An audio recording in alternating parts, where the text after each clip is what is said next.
If you've ever drank water that has been purified with big chlorinated tablets out of a big old thing called a water bowl in 29 palms in 110-degree heat on a Black Flag day, go ahead and hit that like and subscribe button. All right, so earlier I put some videos up about weapons handling, weapon safety related to pistols, okay?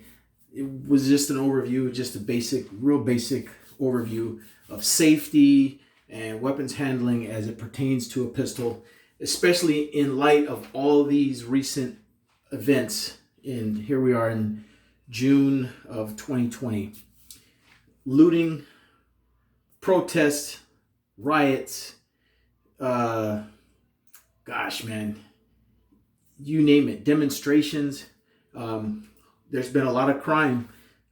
Businesses were destroyed. People, I saw a lot of security officers on video, on the news, without firearms, still trying to defend stores. Then there was business owners who did have firearms, who were keeping these peaceful protesters from robbing their store.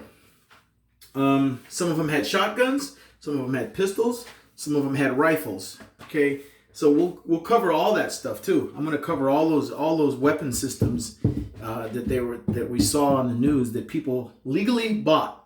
If you're a business owner or a homeowner, property owner, and you bought a weapon legally, shotgun, rifle, or pistol, then good for you. Good for you, number one.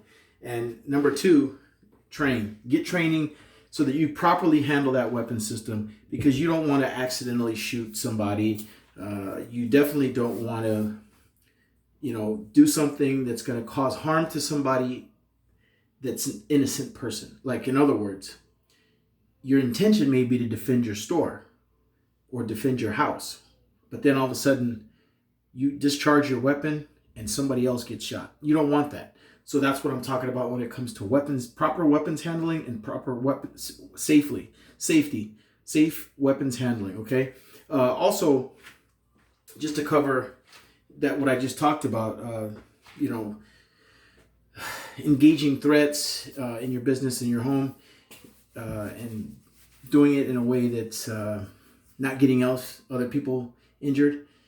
Sometimes, no matter what you do, you're damned if you do, damned if you don't. In the military, there's something called friendly fire. It's not so friendly, but it happens. It sucks. That's why you train and practice and train and practice, okay? SWAT guys from different police agencies, they practice and train like nobody's business, more so than probably they're to the level of a military special ops type group. Rangers, SEALs, Recon Marines, MARSOC Marines, Raiders, Green Berets, Delta Force, these type of units that train constantly. FBI's hostage rescue team, those guys are like operator level, tier 1 level guys. SAS, British SAS, operator level, tier 1 guys, and they constantly train so that when the moment needs to happen, they can get it right and they don't shoot the wrong people, blah, blah, blah. I know that as budgets restrict us from spending thousands of dollars on training and ammunition, the best way to attack that is, one is watching YouTube. One is when you do purchase a weapon, if you've already purchased one or if you're going to purchase one, get really familiar with it. You don't need to spend a whole lot of money on ammunition to get familiar with your weapon. So that's where weapons handling and manipulation and familiarization comes into effect. If you have a sidearm, look, I have this one on my hip. I'm at home. If you're at home and you have a holster, sometimes you might have a concealed carry permit. You're gonna wear that around on a daily basis. Get familiar with it inside your house too, if you're new to it. If you're a police officer or a military guy and you do CCW all the time, or a bodyguard for celebrities, you're used to this. This is something that you already know. This is for the beginner or somebody who doesn't know a whole lot about weapon safety or weapons handling, weapons manipulations. Okay, so in this particular case, let me show you this pistol. Notice it's a habit. that I've developed over the years, that when I pull that weapon out, it's automatically that my finger is going to be straight and off the trigger. That's from years of practice, years and years of practice. Some people automatically do the opposite. You develop the bad habit where you pull the gun out and then you put your finger on the trigger. That's a bad habit. The way to undo that bad habit is to practice the good habit. So the good habit is when I draw the weapon, it's automatically right there, right? And it's hyperextended, it's kind of exaggerated. You want it to be exaggerated because you know that it's not on the trigger. It's straight and off the trigger. In this particular case, I'm just going to lock it to the rear for you because I have the magazine inserted, but there's no rounds. So what happens is, because the magazine is inserted, that automatically engages the slide lock, because it's pushing up, the pressure is pushing up on the slide lock, which makes the slide lock to the rear without me having to do anything other than just pull it to the rear. So now if I know, because I already know that this weapon is unloaded and I have an empty magazine in there, I'm just going to utilize that to my advantage and allow the magazine to do the work. Otherwise, it's going to look like this. It's going to be a two-handed affair where I pull this back and then I have to manually push up. So if I flip it around, when I push that back, I'm pushing up here. So it locks. See? So I have to do two things: push back here and push up here. But instead of doing that, if I have the magazine inserted, the magazine is going to do that work for me. So now all I have to do is draw back the slide, and that upward pressure of that magazine is going to make this lock open. But for me, that's easier when I know that I'm dealing with an unloaded pistol, especially for this demonstration purposes. So, okay, again, I got my finger straightened off the trigger. I'm aware of where my muzzle is, which is pointed up. I'm profiling the weapon, which means I'm looking at the profile of the weapon, which is right here. I can see the profile of the weapon. If I open that up, and now I am in what's called an admin carry. The weapon is locked to the rear. My finger is straightened off the trigger. I'm profiling the weapon. I can walk freely around the range without worrying about flagging anybody with my rifle or pistol or whatever, in this case, pistol. Flagging somebody is when, like here, if you are the person and I'm the person with the weapon, and this weapon is this, my hand pointing represents flagging. I'm moving, I'm moving, I'm moving, I'm moving. I'm pointing it at you, I'm flagging you. You're being flagged. You're being flagged. Now I'm not flagging you, but I just flagged you. So that sweep, boom, I flagged you, right? So now when you are the responsible weapons holder and you're pointing the weapon like this, and somebody says, hey, and you go, huh? And somebody's right here, you're that person, and I go, huh? I just flagged you and I didn't even know it, because I'm not aware of the muzzle. I'm not watching where my muzzle is. So I'm like, huh? What's up? Oh yeah, I'll be right there. And then boom, go back over here. And I flagged you again, right? I just flagged you again. So instead of flagging people, do an admin carry. So if I'm like this and somebody goes, hey, and I go, huh? Did I flag you? No, because it's pointed up. It's locked to the rear. There's no rounds. It's pointed up. My finger straightened off the trigger, and I'm not pointing it at you. I didn't sweep you, right? I didn't sweep my muzzle past you, which you don't ever want to do. So I'm gonna decock this weapon and put it away. Now it's in my holster, and I'm gonna cover some more stuff real quick. Okay, that's covering muzzle awareness. Know where your muzzle is at all times. So here's another drill. Okay, muzzle up, muzzle down, right? So I'm engaging targets or threats, right? Again, for the sake of argument, I'm gonna pull this weapon to the rear. We already know it's empty. There is no rounds in that chamber. Nope. Okay, so what I'm gonna do is I'm gonna leave it locked open though, and I'm gonna do a double-handed grip, and I'm gonna have it oriented down. So I'm looking around, my weapon is pointed this way. I'm looking around, looking for threats, and now I come up on a target, which is, in this case, it's gonna be direction of view.